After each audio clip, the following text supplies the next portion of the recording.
Dad called me a single mother, the family disgraced on Thanksgiving party, and kicked me out. I grew up in a house where the silverware shined brighter than the love. Appearances first, feelings last. I chose code over cotillions, built things in quiet while my family measured worth in seating charts and surnames.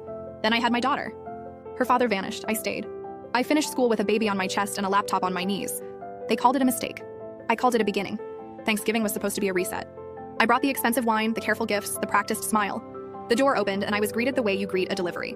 Polite, cold, transactional. My daughter clutched my hand. "You look perfect," I whispered because one of us needed to hear it. The table told the whole story. Head of the table, father. End of the table, me. Toasts went around. Brother's promotion, sister's fundraiser, nephew's travel team. The crystal chimed. The room glowed. My daughter waited. "What about us, mommy?" she asked. Too loud for their comfort, too soft for their hearts. A chuckle, a tight smile.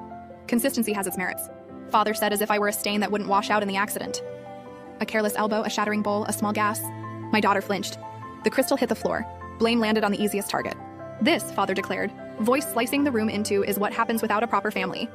He stared at my child like she was a report he didn't like. "Get out." Silence. Faces frozen, forks suspended. I felt my daughter tremble, and the part of me that begged for approval finally stopped. "Fine," I said. I helped her into her coat, kept my back straight, and walked out into the cold. The door closed behind us like a vault. That night, I booked a suite with warm lights and soft robes.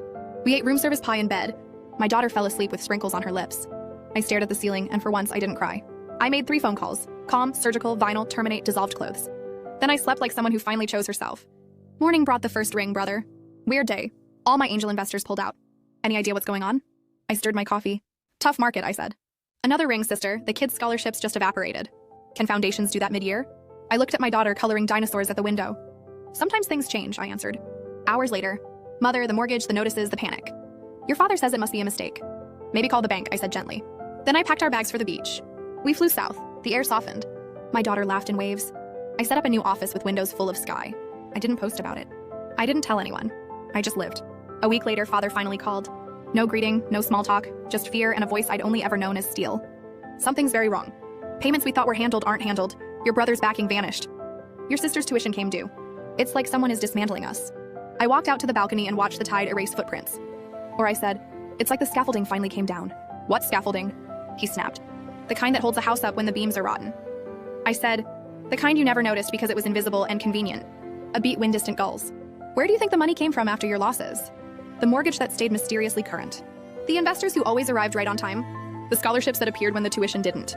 You can't expect me to believe, you don't have to believe." I said, "You only have to add." It was silent long enough to hear his breath stutter. Then small, "Why would you do that?" "Because I wanted family without ransom. Because I wanted my daughter loved without a price tag. Because I hoped stupidly that kindness could buy